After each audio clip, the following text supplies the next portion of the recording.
guys, and welcome to the Moms and Murder podcast, a true crime podcast featuring myself, Mandy, and my dear friend, Melissa. Hi, Melissa.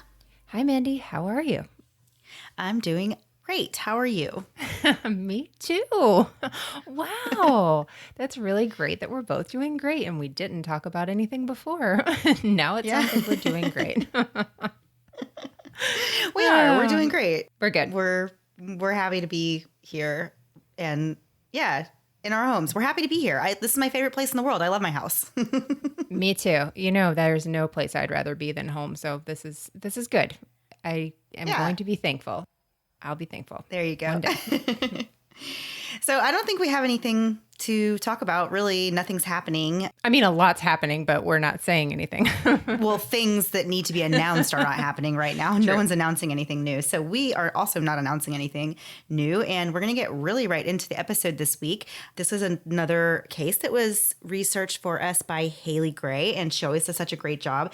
I am not really sure where she found this one. I don't know if this was one that you suggested, Melissa. She was researching another case for someone else and came across this and was like, does this look interesting? And I was very, very excited. And it does look interesting. There's so much information. Yeah, it's a really, really interesting story. So every once in a while, as you guys know, we sometimes do an episode where we talk about a crime that was not a murder, and that's what we're bringing to you this week. A hard-to-believe kidnapping story that's a wild ride from start to finish. The events of this week's story are so bizarre and seem so unbelievable that they could only be thought up as a movie plot. And there actually is a movie based on these events that came out in 2017 called All the Money in the World with the great Marky Mark. But before that great film could be made, the real-life story of John Paul Getty III had to happen. So before we get into the heart of the story, we need to give a little background on the family involved.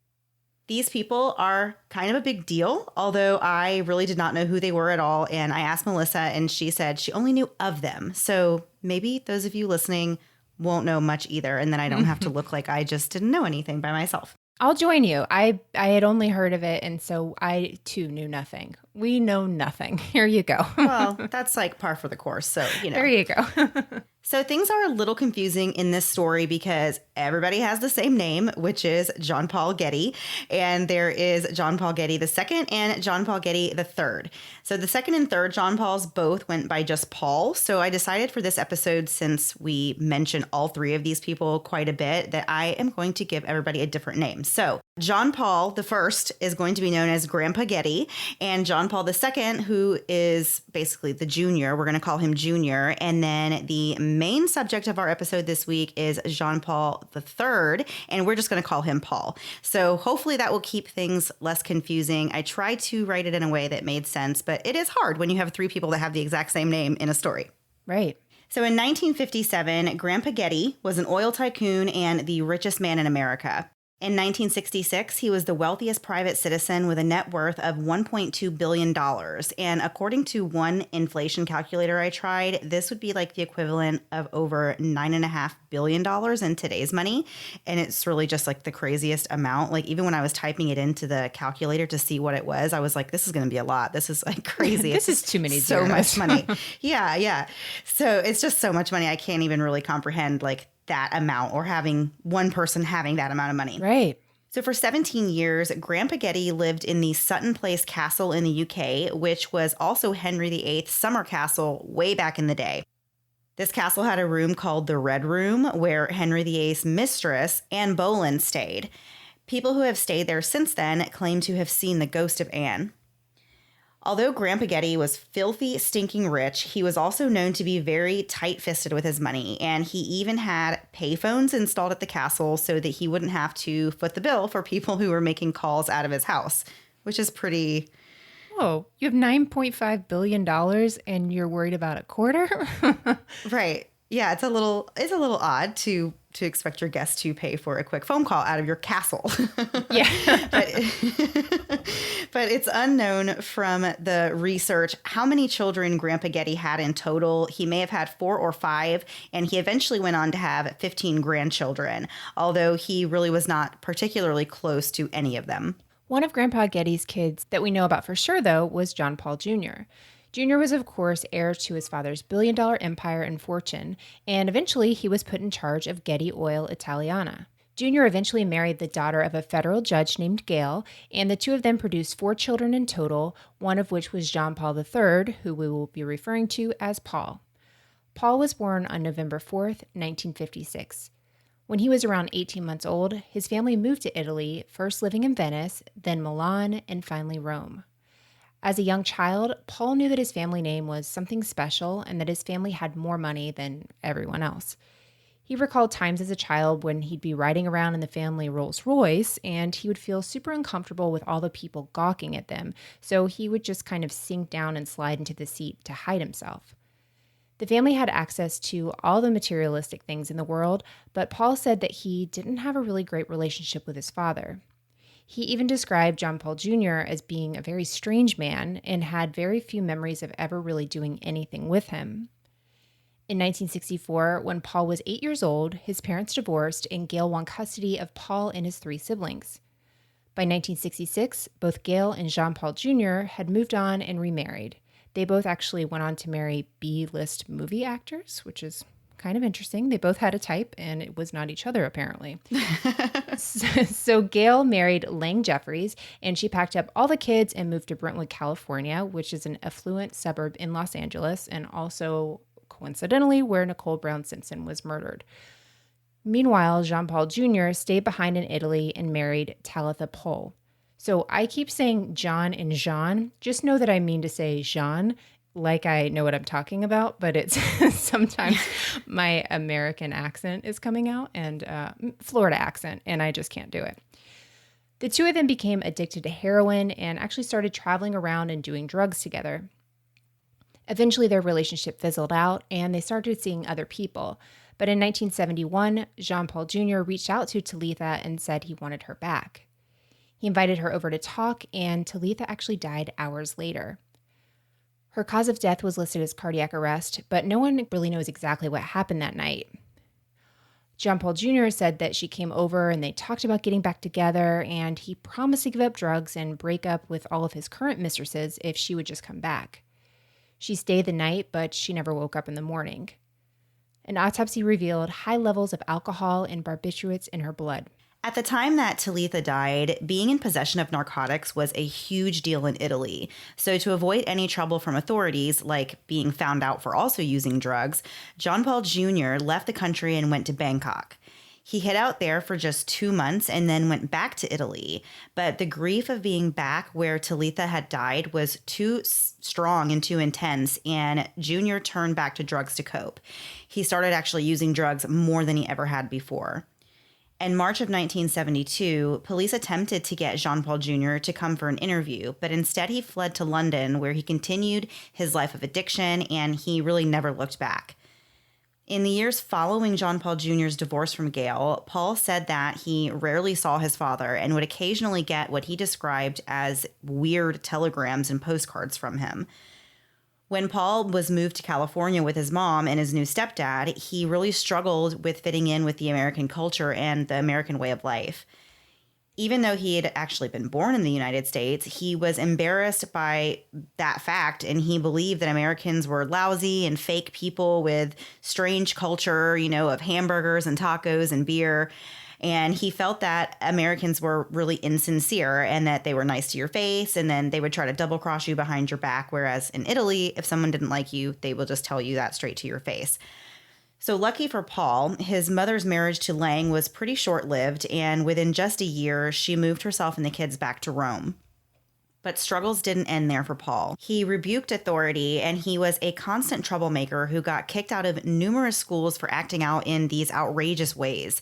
For example, if Paul didn't like something his teacher told him, he would stick his finger down his throat and make himself throw up all over his desk. How does somebody even figure out they can do that? Yeah, like how you're just do you in come classroom. up with the idea to do that? It's creative thinking. It's thinking on the fly, that's for sure. Yeah. So this was at a time when it was common for teachers to also swat children for misbehaving. And there was one time when Paul was reprimanded with a ruler. He got swatted across his knuckles, and he got his revenge by waiting until the teacher was sitting down eating. And then he took the ruler and hit the teacher in the knuckles as well, like nearly breaking this teacher's fingers. Yikes. So Paul was really quite a character, and he was well known around the schools he attended. Of course, the other students thought he was funny, and he was like the class clown, and they really liked him, and he was popular. And he would bring things to school like strobe lights and smoke bombs, and he would steal exam papers and kind of share answers with everybody around the school. So over the years, he was tossed out of as many as 8 schools, although he himself said that getting kicked out of 10 or 20 would have been more impressive. Paul wasn't just a handful in school, he was also a lot to deal with outside of school as well. One of his favorite activities was to go as fast as he could on motorcycles and in cars, and he racked up as many as 20 to 30 accidents. Somehow, though, the only real injury he ever sustained was a concussion after one accident in which he hit a wall at 70 miles an hour without a helmet on. In another motorcycle accident, he rolled his bike 8 times and walked away unscathed. Paul was also very popular around town. He spent a lot of time at the discos in Rome, and everyone really knew who he was. He was the grandson of the richest man alive. Thanks to Grandpa Getty's clout, Paul became somewhat of a celebrity groupie, and he hung out with the likes of Andy Warhol, Paul Morrissey, Jack Nicholson, Faye Dunaway, Roman Polanski, and even Mick Jagger. As an avid movie lover, this was a lifestyle that Paul really enjoyed. In 1972, when Paul was just 15 years old, he moved into an apartment with a couple of friends. They were just living the life, hanging around celebrities, and Paul even began acting as an extra in spaghetti westerns. Spaghetti westerns are also called Italian westerns, and the term was used by American movie critics and those in other countries because these westerns were produced by Italians. Even though Paul was doing a little acting, he was running out of money. He'd been living off of his mom's support payments since he wasn't old enough to draw his money from his trust yet. He tried to make money selling his paintings to tourists, but that was really a flop. He also dabbled in modeling a little bit. In 1973, he started dating a 24-year-old German actress named Martine Zacher. The two would spend their nights at the discos and town squares. Martine also had a twin sister named Jutta. While Paul was dating Martine, she and Jutta were abducted by men who claimed that they wanted to help finance a movie that the twins were wanting to make. Paul actually even attempted to rescue the young women, but was unsuccessful. After being held for 3 days, the twins managed to escape at an opportune time. There were actually around 50 kidnappings in Italy in the last 2 years leading up to this story, which is kind of interesting to note before we get into the rest. But before we continue on with our story about Jean-Paul III, we're going to take a quick break to hear a word from this week's sponsors.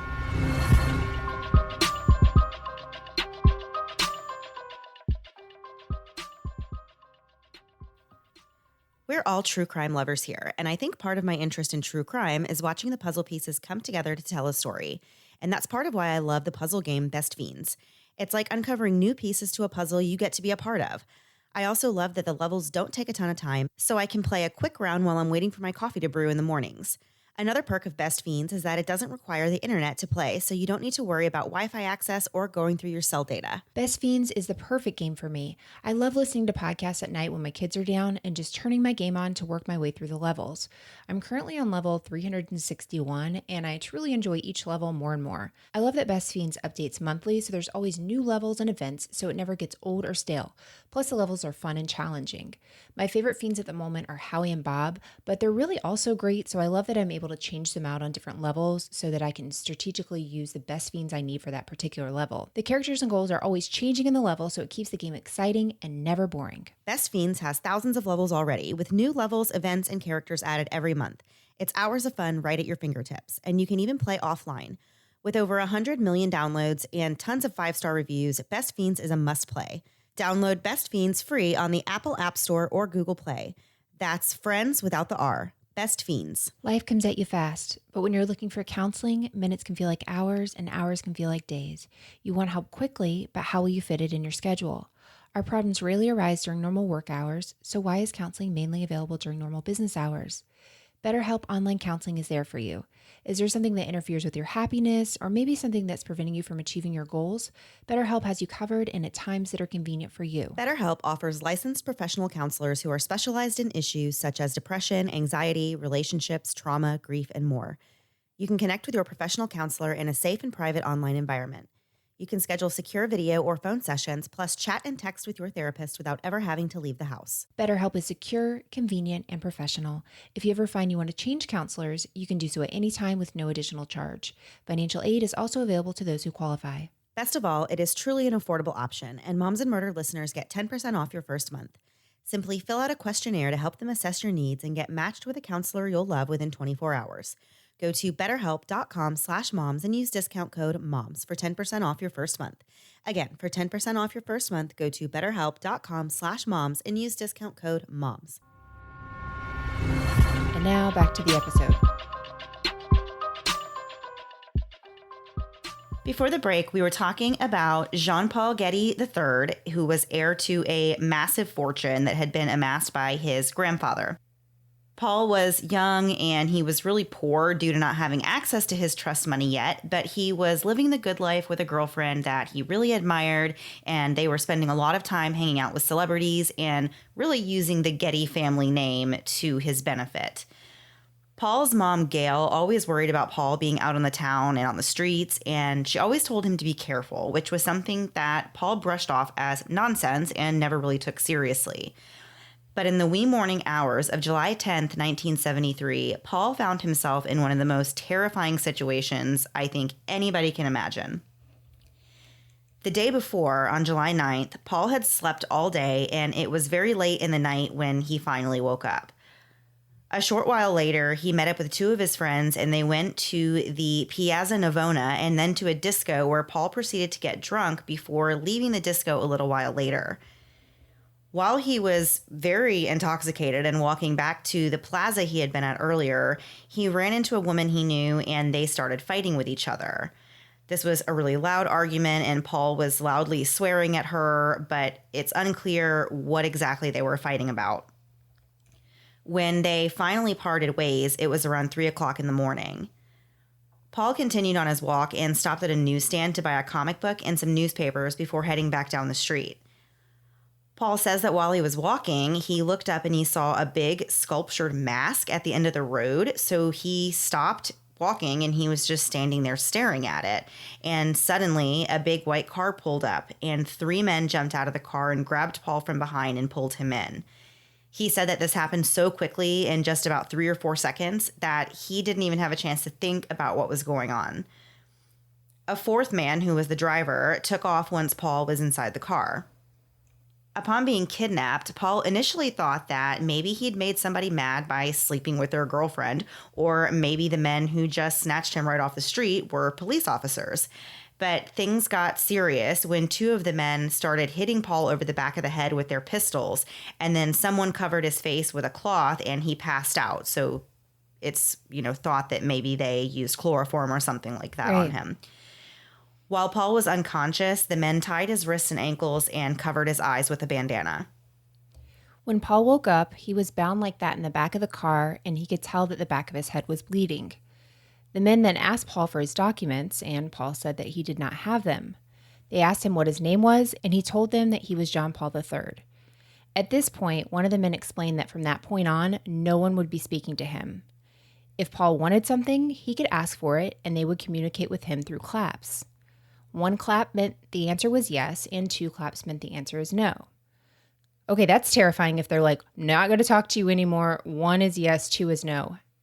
In about 30 seconds, I would forget which was which and would do something so stupid. I just would not be able to, I don't know. That's just such a stressful situation. Then now you have to remember a code. I know that's an easy code, but in a stressful situation, you can see how that would be, I don't know. To me, that's the first thing I thought when I read that, like, I couldn't do it. Just the first rule, I'm already out. So at this point, Paul began to suspect that he had been kidnapped, although he says that he wasn't really scared because he thought if these men planned to communicate with him at all, that meant that they weren't planning on killing him.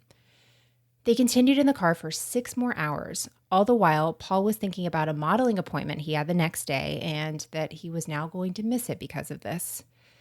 So the mysterious men drove Paul around over 250 miles away from Rome to a place at the toe of Italy's boot, and it's a place called Calabria.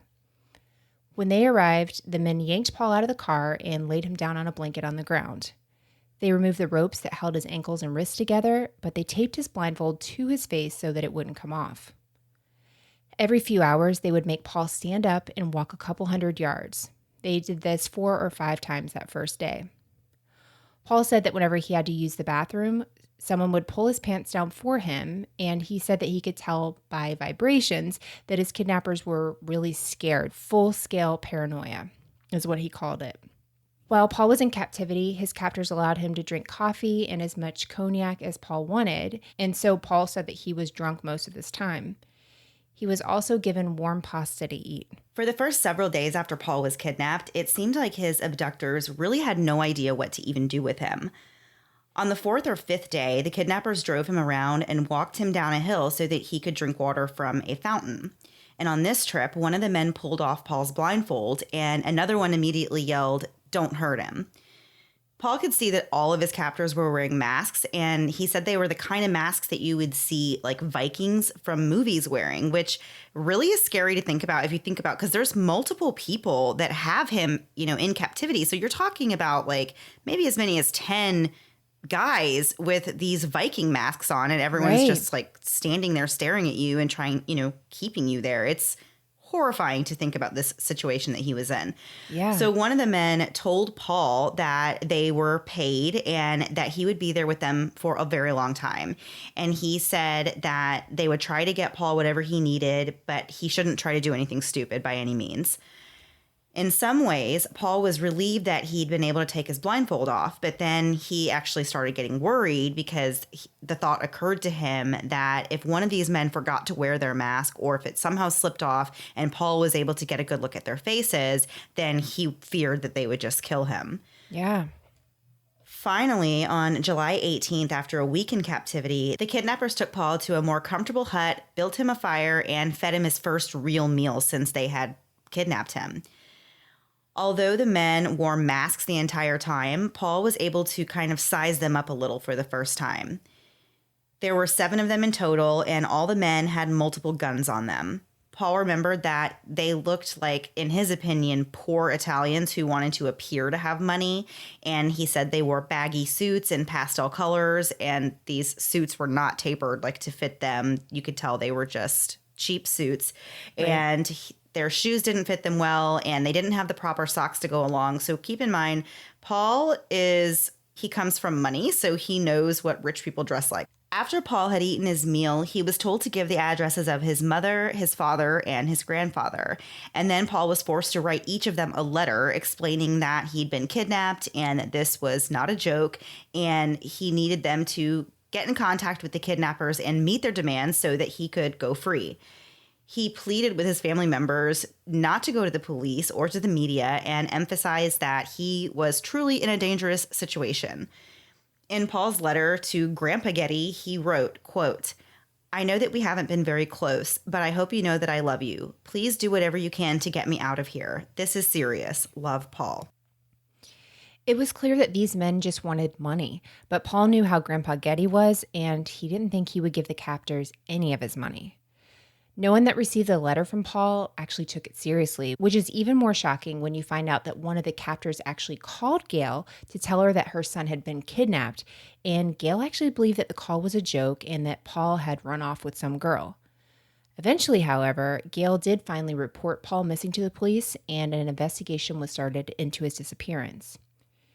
Pretty early on in the investigation, police contacted Paul's girlfriend, Martine. They also interviewed people from the area who knew Paul, but most people they spoke to had a hard time believing that Paul had actually been kidnapped. Some people suggested to police that Paul had simply run off to Morocco and that he was spreading the kidnapping story to make his way into the headlines. Another theory was that he'd gone to a secret alpine hideaway for a few weeks. All in all, though, no one was really taking the kidnapping seriously, including the police. Wild accusations started flying in the Italian press that Paul and his mom had faked the kidnapping to extort the money because she couldn't pay her rent. So the kidnappers even said, hey, this doesn't need to go to the police. This should not be in the news. And he's told people in these letters, and they're still telling people, and it's going to the this information is out there, and people are claiming he faked it. I just can't imagine after, finding out at some point that no one believed you. That would be terrifying to think you're just with these kidnappers and they could do anything and no one's believing that you're even with them. I can't wrap my head around thinking that nobody in my family even believed me. Paul was given nicknames in the media such as the Golden Hippie and the Oil Prince.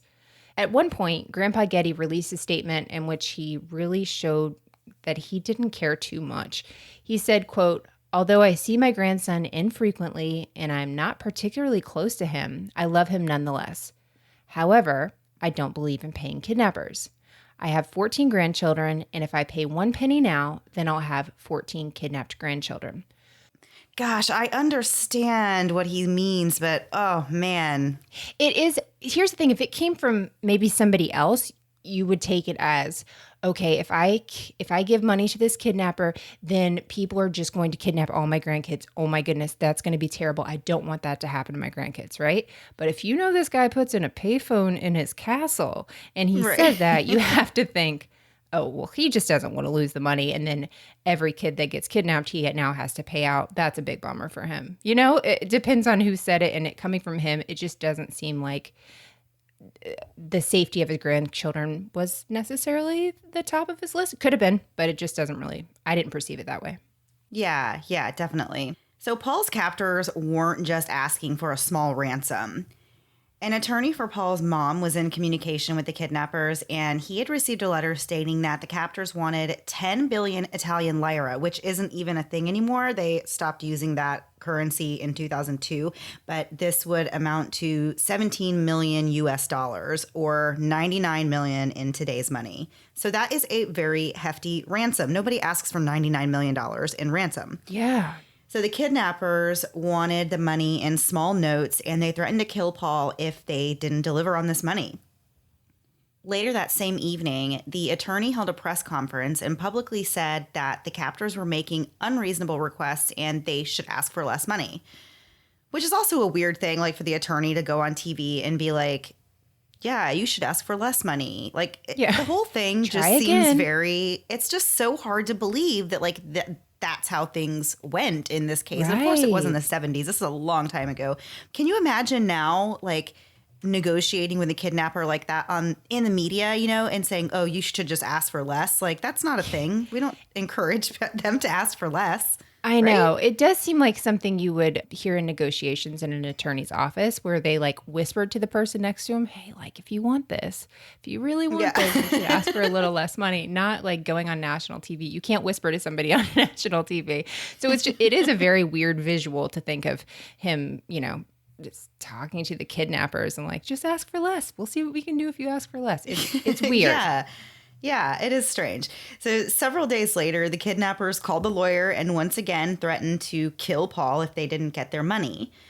The lawyer told them that the most a kidnapper ever got in Italy was 300 million lira, which would be around $2.9 million today. But the kidnappers said that was a joke and to tell Paul's mom to get the money from London, assuming that they meant she should get it from Grandpa Getty. A week later, the kidnappers asked if they had the 300 million lira ready, and Gail's lawyer told them that they didn't have that much, but that Gail's friend from America was in town, and she was able to pull together $100,000.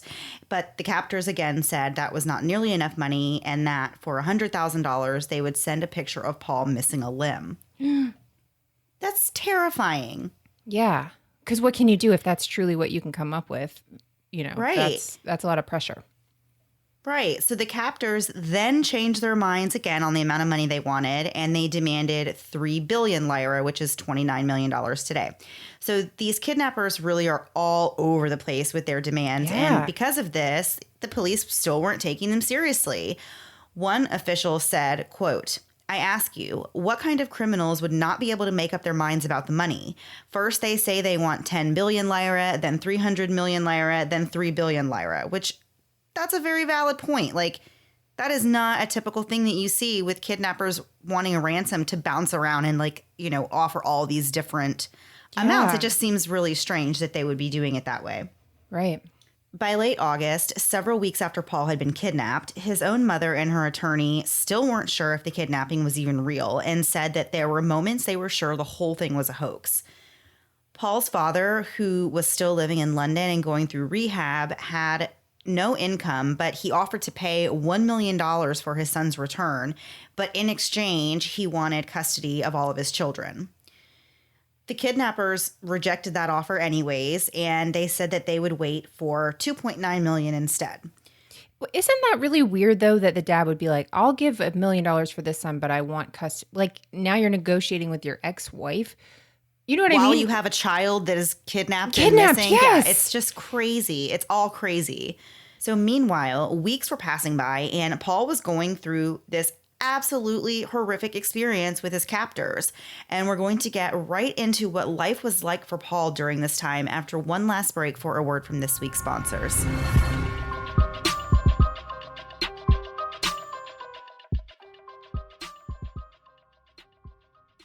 I am a stress eater, and lately I've become more of a stress inhaler. I see food, I eat it. But I still have goals on how I want to treat my body, even when I don't make the best choices. And that's why I love Noom. When I eat better, I feel better, and that's really my goal with Noom, just to feel better and healthier every day. And I love that Noom is not a diet, but it's a healthy and easy to stick to way of life, where no food is good, bad, or off limits. Noom helps teach you moderation and can be used in conjunction with many pre-existing popular diets if you want. I love knowing that when I'm dying to have a piece of cake, I can. I shouldn't sheet cake the whole thing, but eating a piece isn't the end of the world because truly it isn't. Noom is great for anyone because it doesn't tell you what to do and what not to do. It helps teach you how to make those better decisions for yourself. I love that I can always reach out to my Noom specialist or other Noomers when I feel like I'm in a rut or just need support. It's also great to see that other people are going through the same things, so just having the support there at your fingertips is so helpful. The app is super easy to use. You just need to commit 10 minutes a day to using Noom and reading the articles, which are super helpful and encouraging and not condescending. Logging your meals is incredibly easy, and Noom gives you a visual of your food's breakdown so you actually learn what changes you should make and why without any judgment. Big progress always starts with small steps, and you can sign up for your trial today at noom.com/moms. What do you have to lose? Visit noom.com/moms to start your trial today. That's noom.com/moms. For all our sakes, we need to avoid crowds any way we can right now. But what if you need to go to the post office? What if you need postage to send out letters and packages? Don't worry, Stamps.com is here to help. With Stamps.com, you can print postage on demand, plus skip the crowds and lines at the post office. Stamps.com not only saves you a trip, but it also saves you time. With Stamps.com, you can simply use your computer to print official U.S. postage 24/7 for any letter, any package, any class of mail, anywhere you want to send. Once your mail is ready, just leave it for your mail carrier, schedule a free package pickup, or drop it in a mailbox. No human contact required. It's that simple. We send out a lot of cards for Patreon, and with that comes a lot of stamps, even international ones. I love that I don't need to run to the post office to grab just a few international stamps, but can print them from my computer and get them out the same day. Plus, with Stamps.com, you get great discounts, including 5 cents off every first-class stamp, up to 40% off USPS shipping rates. One really cool thing Stamps.com also offers is UPS services with discounted rates up to 62%. Plus, if you're using Stamps.com for UPS, you don't even have to pay the UPS residential surcharges. Stamps.com is truly a no-brainer, especially now, and saves you time and money. Right now, our listeners get a special offer that includes a 4-week trial plus free postage and a digital scale without any long-term commitment. Just go to Stamps.com, click on the microphone at the top of the homepage, and type in Moms and Murder. That's Stamps.com, enter Moms and Murder. Stay safe, my friends. And now back to the episode. So before the break, we were talking about the back and forth that was going on between Paul's captors and his family, who still at this point basically believed the entire kidnapping was a hoax. Meanwhile, though, Paul was going through some incredibly terrible things. His captors decided to give him a radio after about 10 days, and Paul heard the news of his kidnapping, and he knew that the situation he was in was very serious. He said it didn't really hit him until he heard the media talking about it on the radio, and I'm sure also terrified him to know that it had made it to the media after these guys definitely said, hey, don't tell the media about this. So one day, Paul's captors forced him to climb for 8 hours on rough terrain to the top of a mountain and only gave him cognac to drink instead of water, causing Paul to become, of course, severely intoxicated to the point of being unable to stand. When they reached the top of the mountain, there was a car waiting for them, and the men put Paul into the car and drove him to an abandoned Nazi bunker. It was a tiny place. It was less than 12 feet wide, and it was so low that Paul had to bend over at all times. His captors gave him magazines to read in the bunker and would let him outside once a day to smoke a cigarette and to drink more cognac. It seems like it would be just cheaper and all around better for them to just give him water. I know. The only thing I could think about this is if, okay, they're doing this for money, right? If some of them, I don't know, maybe this is a movie thing that I'm thinking more so, where if somebody like feels kind of bad for him and they think that maybe giving him that would kind of ease his mind. Do you know what I mean? Like if they thought they were almost being helpful to kind of put him out of his misery in a way where he didn't have to. But yeah, give me some water. I'm going to need water if I'm living in a bunker at some point. But yeah, they just keep giving him cognac. And hiking up a mountain. I can't imagine a worse situation than being on this like rough terrain. You're like physically exerting yourself and someone is like, here, drink alcohol. Like that just sounds terrible. No, thank you. So days later, they moved him again into a hut that they had built. Paul was chained to one of the stakes of the hut, and he was kept there for 50 days. During this time while Paul was chained up, he said he started to feel like he was absolutely going crazy. As a way of keeping track of time, he found a rock and began putting a single scratch on the rock each day. He said this became the highlight of his day. So I feel bad complaining about quarantine when this was the highlight of the guy's day. So he began losing his sense of time and would try to focus on the positive things like the scenic mountain views or when he got 3 sausages in a can instead of 2. Oh my gosh. When Paul was lucky, his captors would let him go to a nearby creek where he would use a stick to draw in the sand. After seeing how artistic Paul was and how much he liked drawing, the captors brought him some watercolors and Paul used them to start painting on rocks. He painted self-portraits on the rocks sometimes because he just wanted to look at a real face and not at these Viking masks that his kidnappers had on the entire time. So isn't that the entire plot to Castaway whenever Tom Hanks paints Wilson's face? It's the same idea, right? Because he wants to see a human face, yeah. So Paul was allowed to bathe in the creek a few times a week, but the water was extremely cold. So oftentimes he would just wash his hands, his feet, and his face. And in between baths, he would lick his hands clean if they got dirty. So after about 50 days of this, Paul's kidnappers thought the police were nearby. So they transferred Paul to a different location once again. It was a 6-hour walk, but by this point, Paul was extremely weak and he had lost a lot of muscle mass due to essentially being starved of food and water for the last almost 2 months. He was bounced around to several different caves before his captors finally decided to settle in a 3-by-6 foot cave that had a foam rubber mattress that Paul could sleep on. There were no lights and the cave was absolutely pitch black, so when he ate his food, he had to use a flashlight. He couldn't sleep due to the confinement of the cave, and he started doing strange things. Like he convinced himself that if he was going to have any kind of good luck, then he had to touch the bread that they gave him in a certain way. So he was like creating his own kind of rituals in his head. Like, I have to do this or, XYZ is going to happen. And he kind of started picking up some different habits that maybe he would not have done otherwise. Right. So at this point, it had been over 2 months since Paul was kidnapped, and his captors were getting really impatient with the fact that nobody had put up the money yet. One of the kidnappers told Paul that if Grandpa Getty didn't hurry up, they'd start cutting off parts of his body and mailing them to his family. Paul was horrified and became so scared that he chose not to say anything at all to these men who had him held in captivity anymore. Instead, he spent his time wondering how and when they would start cutting him up. One day, the masked men came in and announced that they were going to be giving Paul a haircut. They cut off all of his hair and then cleansed his scalp with alcohol and told him to go to bed.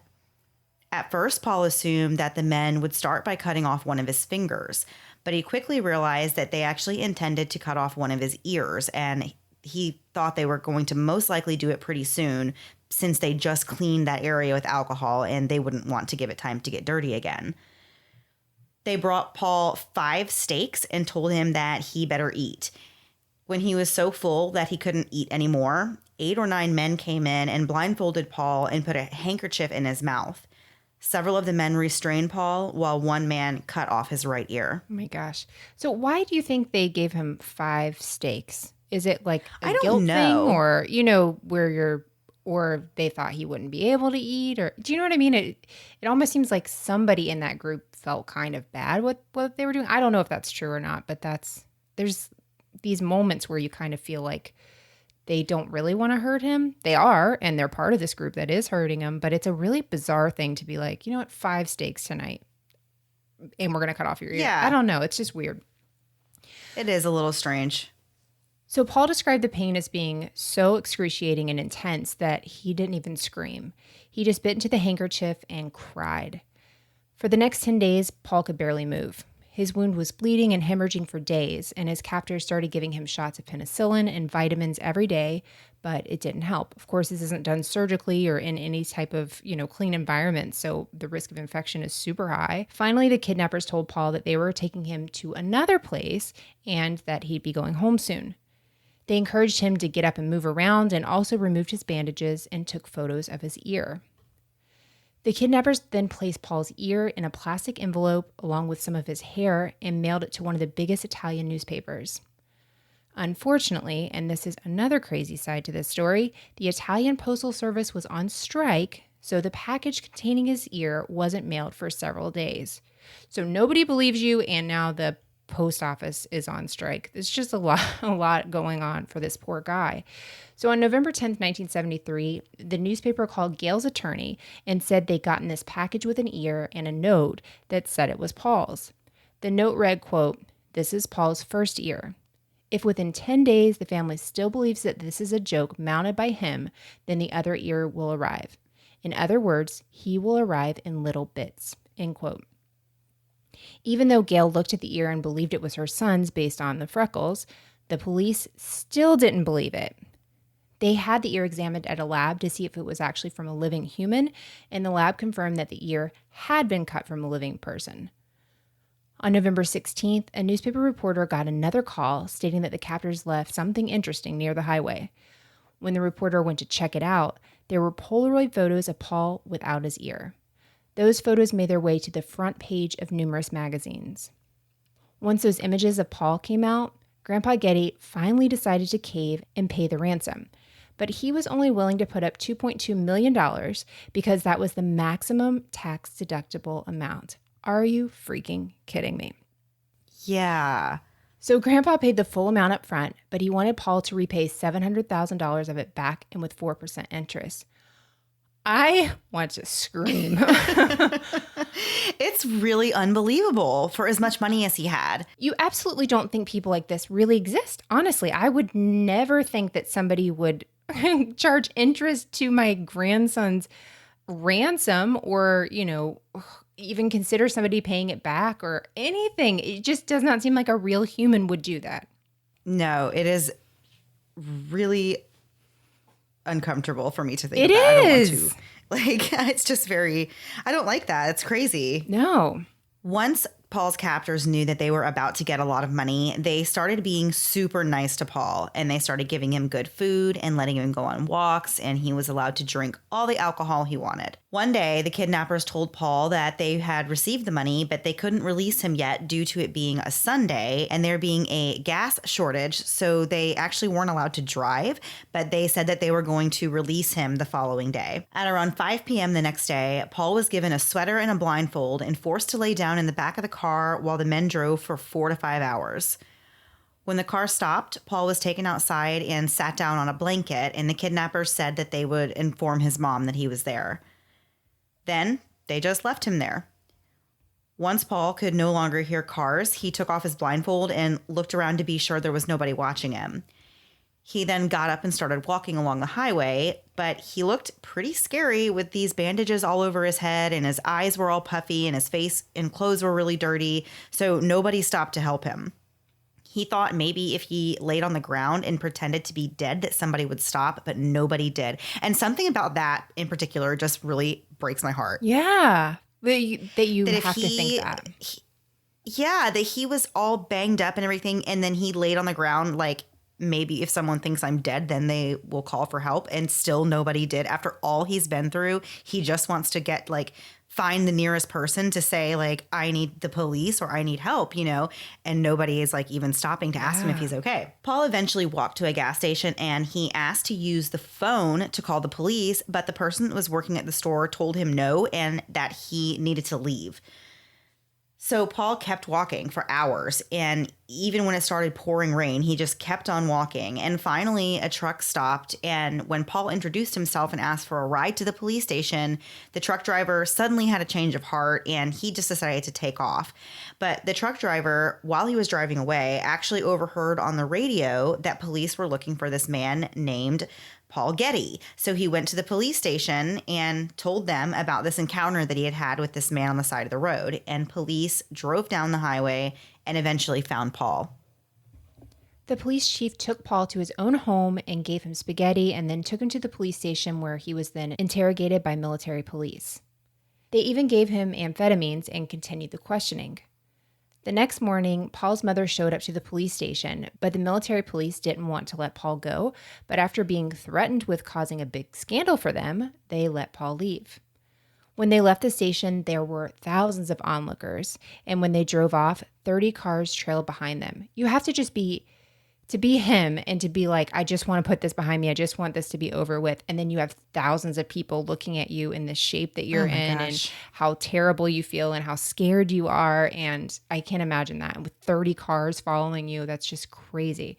So Paul was then taken to the Rome police station where there were hordes of people waiting to just get a glimpse of Paul. After he was questioned by Rome police, he was taken to a private guarded clinic where he stayed for 3 days before going to stay in an apartment. Police really wanted to find these kidnappers, but Paul told them that in the entire time he was with them, he never saw their faces because they wore those masks, so he didn't think he'd ever be able to identify any of them.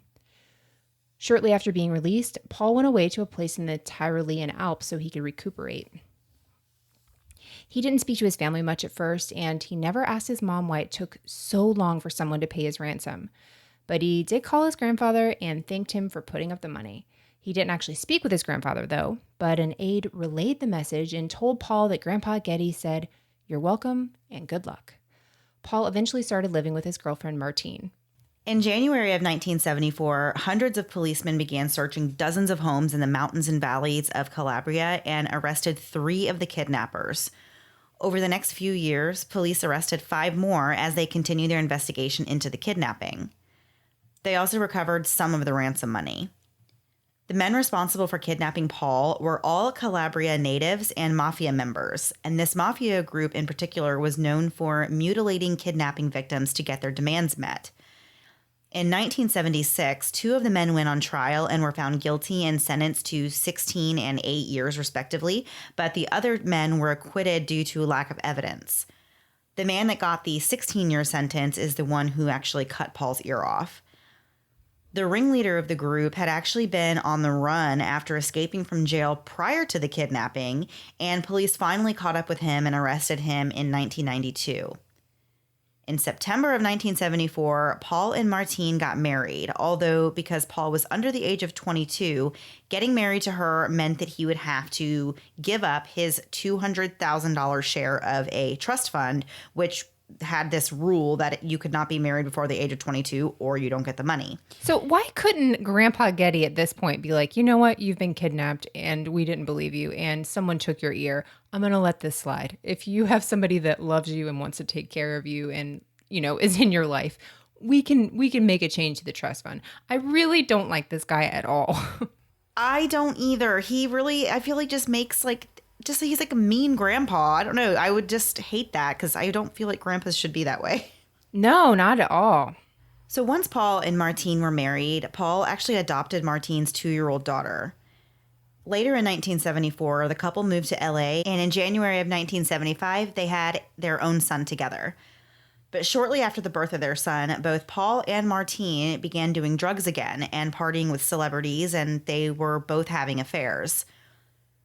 Grandpa Getty passed away in June of 1976, leaving behind a $2 billion trust for his family. Aren't you kind of surprised he didn't leave it to like a cat or something? Just somebody that would do that, right? Or donate all of it, like, which would be fine too if he donated it all to charity. But he seemed like exactly the kind of guy who would do something like that too, like give it all to like one charity and like nothing for his family. What was it from Mommy Dearest? The Joan Crawford gives, like in the will, gives her daughter nothing, like says she's a terrible person and she suffered all this abuse. I can't remember if she gave it to another kid or maybe just said she was miserable and I'd never give it to her.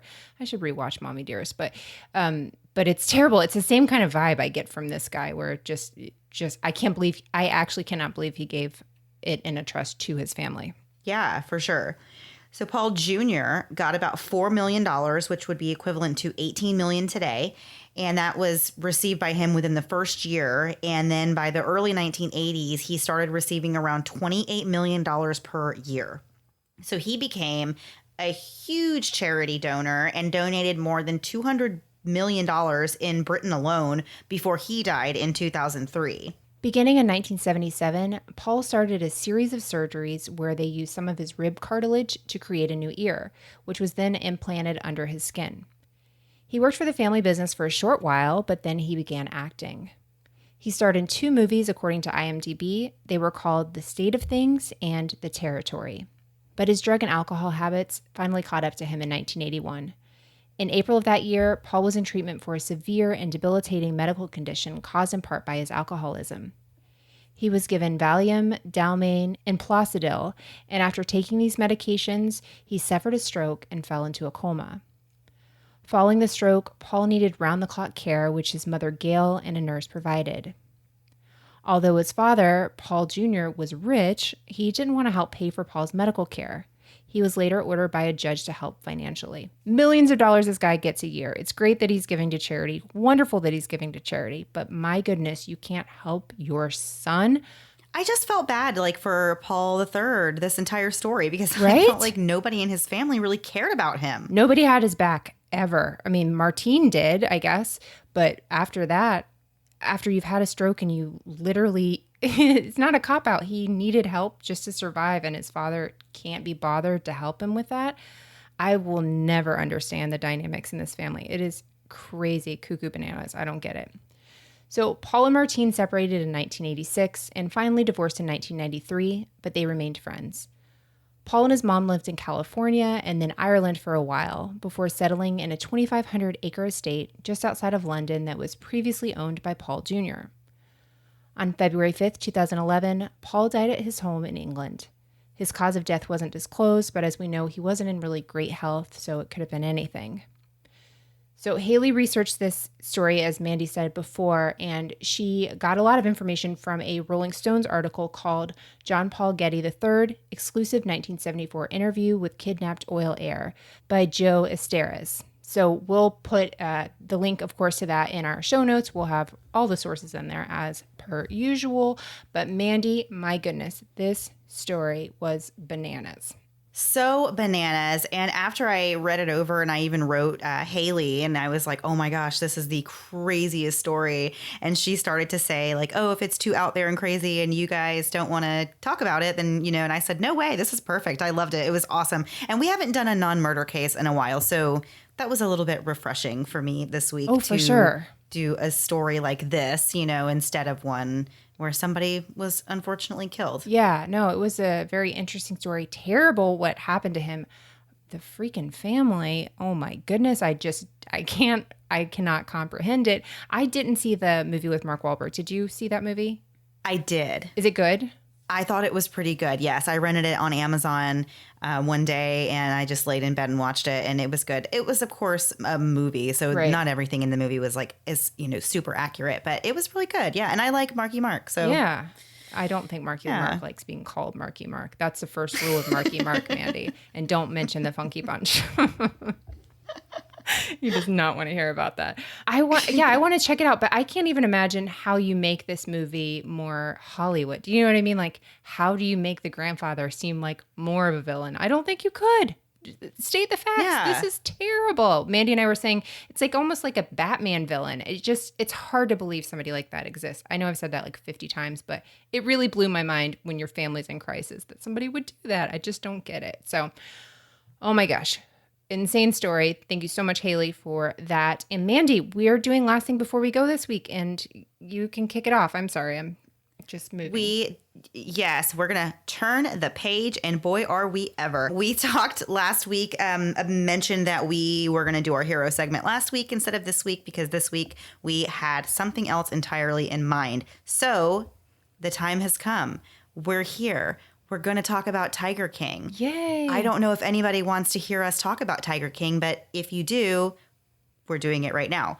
If you don't, you can shut this off. Yeah, people have a lot of opinions on this. So if this is not, you did not like the documentary, you know, whatever, then this is a great time to turn it off, because we're just going to talk about the characters in it, and that's just where we're going with it. So turn it off if you need to. That's fine. Everyone else that watched it and was obsessed with the memes, here we go. I don't even know, where do you start with this? Did you happen to listen to the podcast on Wondery? It was on their Over My Dead Body series. I think it was last year or the year before is where it first came out, like where I first heard of this story. I had never heard of it. No. I didn't know that there was. I didn't know there was a podcast. But here's the thing. You can listen to the podcast, but until you see these people in real life with your own eyes, you don't understand it. It's such a crazy story, but the characters are like characters. I know they're real people, but don't they feel like something, I don't know, like they could star in a Marky Mark movie, but Marky Mark is too classy for this group. I don't think he could do it. All right. Yeah, everybody is definitely a character, and everyone is very unique in their own way. And there's like that's such a mom thing to say. I'm trying to put it as nicely as possible. That's very nice. But you know, everybody is very unique in this whole entire thing. All God's children. And I don't know. I don't even think I have like a favorite or a least favorite, because I feel similarly about all of them across the board. Yeah. So if you haven't watched Tiger King, oh my gosh, first of all, you have to, and then listen to this. But it kind of starts where you're meeting Joe Exotic. We're not going to go crazy detailed. We'll see where we get to. But where you meet this guy, Joe Exotic, who raises and has tiger cubs and like his own zoo in Oklahoma. Thank you. How happy were you to know that the craziest parts of this story took place in Oklahoma and not Florida? Wasn't that just a relief? I mean, it was, but then like everybody in the world just like heard Florida and still associated the entire thing with us. Still. So. There was parts of Florida in this story, but I did not think that Florida looked the worst in this. Oklahoma, it's your time to take the reins, because what was going on? And South Carolina, by the way. You guys can both have some kind of award. We're third place in this of the worst states in this story. I think for once we've passed the buck. But my goodness, everything about this documentary, it has everything, Mandy. It really does have everything. I don't even know where to go. They're talking to this guy, Joe, and then you find out that he has all these people in the animal world that hate him and he hates. Yeah, what's very cutthroat. I didn't know. Oh my gosh. Did you have any idea the world of tigers had this many people that hated each other? I had no idea that the big cat people were so like ruthless. I have a serious question for you, Mandy. Okay. Did it ever sound like these people wanted to be with the tigers? Yeah. Like relationally? Like sometimes I was very confused. I'm like, wait, do you love the tigers or are you in love with the tigers? Because you couldn't tell. And sometimes they said in love. And I was like, I don't think that's what you mean to say. No. And the camera's in your face, so I wish you would stop saying that. Oh my gosh. So Mandy, I'm going to go through just a few names in this story, and I'd like to hear your thoughts if you want to do it that way, because I just don't know how else to recap 7 episodes at the end of the last thing before we go. I know, it's really hard. Rick Kirkman, he was the producer of Joe Exotic TV. This whole thing where he's trying to help him get a reality show. He's the guy with the hat and the coffee cup the entire time. Okay. Did you have any thoughts on I Rick? lied. So if I said I didn't have a favorite, that was untrue, because I think Rick is my favorite. Really? He was so interesting, but like there's something about like just how he is. And I actually thought like by the end that I don't think I feel like he felt bad about all the stuff, like filming all this. And like, I think he was not really on board necessarily with everything going on. So I thought he was funny. Like the way he talked was funny to me. He was. David Spade this week, he's got that show Lights Out that's on Comedy Central. And of course, it's on hiatus, but he keeps doing these videos. And he's interviewed literally everyone from this cast. It's really, really good if you haven't seen it. But he interviewed Rick. I saw it today, so he must have interviewed him yesterday. And Rick talked about that, exactly what you're saying. He basically said, I realized about 4 or 5 months into filming, trying to help him make this show and trying to sell this documentary and, trying to sell this myself, that like, these are bad people. Like, this is not a good situation, but I was already in it and I didn't know how to get out of it. Yeah. So you, like, in a way, you wish, obviously he would have gotten out of it, but he even realized, like, I was wrong here. And I appreciate when people can say that, because not everybody, Joe Exotic for one, can say when they're wrong. And he could say it was wrong. Let's see, who else do we have here? We have, Mandy. Here's one. Here's a name that comes up quite a bit in the story, and we have to be very careful with what we say here. How about Carol? Last name should start with the letter F, according to Joe Exotic.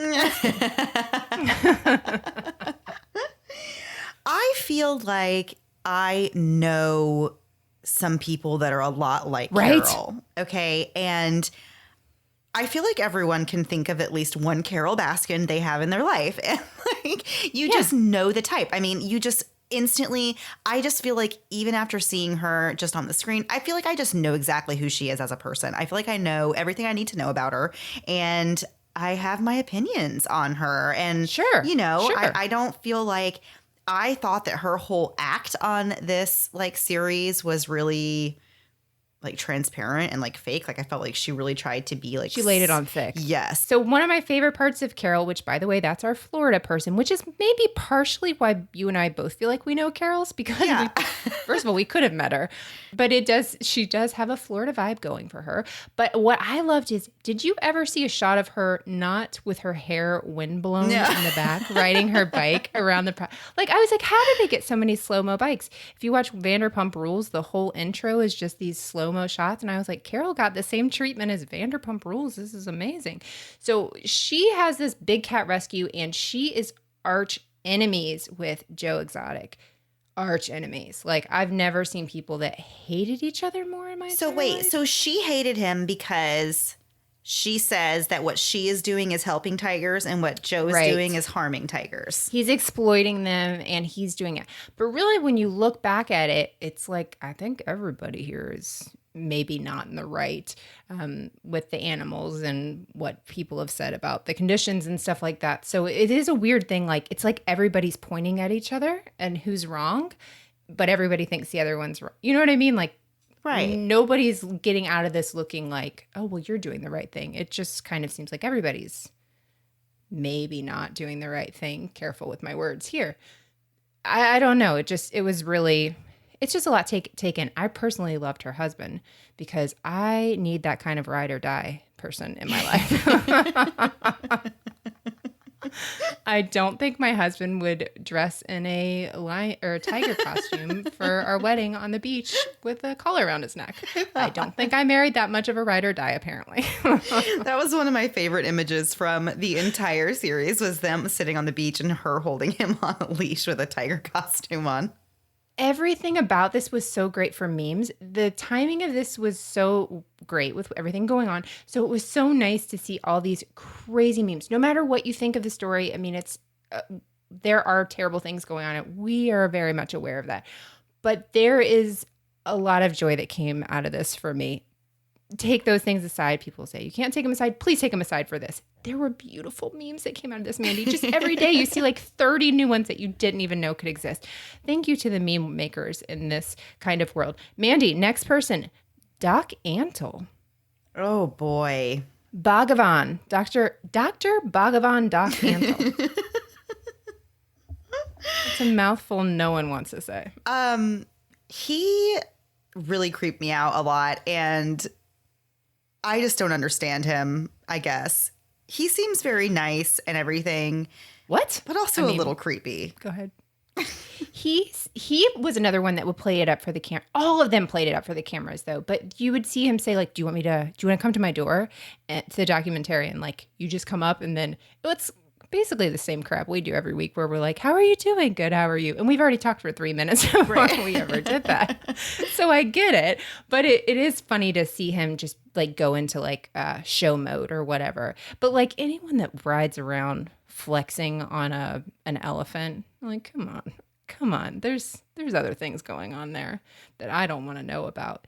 And he has like 1,000 wives. Nobody could give us how many wives he had. Yeah, but like how? And they're all so young and gorgeous. And he is not that, like, I just don't know. I don't know how he does it. I guess because he has money in tigers. Is that the thing? Because is it the tigers? I don't understand. Apparently, it's the freaking tigers. That's all they kept talking about, how much tigers give you power. And I just didn't understand it. But I haven't touched a tiger, so I don't know. I have not seen a tiger and a tiger saw me. So I don't know. But no, we'll see. The thing with his stuff is it all like... It sounded, according to one of the girls that was there, a little culty. And so you have to wonder, it was just weird. But also we know with documentaries and stuff like this, they can tell you the story they want to tell. They have all the information and they can edit it in a way where it does kind of bias you to one way or the other. So you know that. So you're not getting the whole story, but the pieces that you do get and are presented to you cause you to pause, I guess. You just kind of think, I'm not exactly sure. So here's one of my favorite people. This guy ended up being like the most normal person. Surprisingly, Mario, is it Tabro? I can't remember how his last name is. The guy who's basically Scarface. He ended up being, to me, one of the most likable people. He like maybe helped with a murder and still was like kind of normal. I didn't see that coming at all. Yeah. I don't really have much of an opinion on him, I don't think. Yeah, I mean, they didn't focus a ton on him, but there was a lot going on. Mandy, we'll go to a couple more. Let's see. So Joe Exotic was married he had 2 husbands, and one was Travis Maldonado and the other was John Finlay. And they were an interesting bunch together because it didn't make sense to me. I don't think it made sense to them either. No, they were definitely an oddly matched trio, I would say. I don't know. I guess it worked for them, though. They all seemed happy, I guess. I mean, Joe seemed happy all the time with his... Joe seemed happy. Yeah, Joe seemed happy. Yeah, but then you were like, I just don't know how happy they were. But that was it was a weird dynamic because, I don't know. It just didn't make, like you're saying, it does not make a lot of sense. They don't seem very well matched, but... They were all there. Apparently, tigers do something to people. I guess I don't. That's, I think, what I've learned from the entire thing. Tigers do something for people. And then, so Mandy, just like another one, tell me if you have anybody else you want to talk about. But the last person I want to talk about, and we can talk about whoever you want to, James Garrettson. And that's the man who rode in for no reason on a jet ski for like 45 seconds. He got just like his own solo jet skiing thing. Like he basically must have told the producers, I'll be in your stupid documentary, but I want you showing the people that I jet ski and I jet ski hardcore. It didn't make any sense. So he's like an informant in this whole plot to possibly for Joe to try and kill Carol Baskin or have somebody kill Carol Baskin. I've really gone all over the place, but he's like an informant, but any thoughts on him? Because it said businessman under his name a lot, and I didn't trust that. I know. I don't know. No, I didn't really. And keep in mind, I binge watched all of these because I was a slacker, and I only watched like 2 episodes at first, and then so I had to watch like 5 of them to get, to finish. It's a lot to take in. It was a lot. And so, yeah, so I'm kind of like still processing it all. I really just finished watching it today, this afternoon. No, he didn't really stick out to me. I didn't even notice him on the jet ski riding in. Oh, I'm going to send you like a GIF of that because there's just nothing like for no reason, Mandy. No reason at all. They're like, we have 15 seconds. What do we do? And he was like, I can jet ski for you. Is that what you want? And he's like all of us when we come out of quarantine, I think. Just like pedal to the metal, going as fast as he can. Nothing is out there. He just needs his freedom and he needs his water and he needs his 15 seconds of fame. And he got it, Mandy. He got it. Do you have anybody or anything you want to talk about with this? Because I mean, I don't know how you even recap this. There really is so many things. I know. I guess one of my favorite things about the whole entire thing was just how random everything was, and how just when you thought like, okay, this is like a crazy story about like people feuding in the tiger world, and then you're like, oh, but wait, then this guy also makes country music albums, and then like. Can we talk about that? Because that is the highlight to me. You cannot talk about Joe Exotic without talking about Joe Exotic music videos. Yeah. Okay. So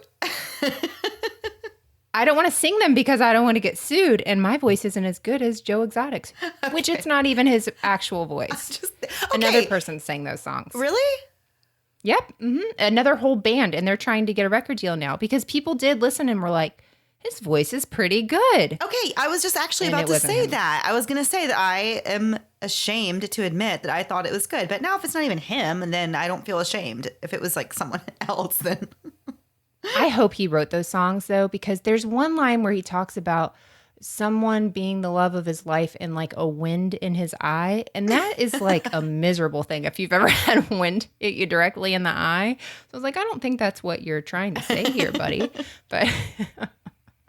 It very well could be. And there's music videos for everything. And he does the same thing my husband does whenever he like makes a joke or anything. Like it's very literal. So if he says like, today I'm doing the dishes, you're washing the dishes. There's just you can't like imagine it. You have to see step by step. It's like, it's a step-by-step song. Yeah. Literally. Just he lays out the entire thing.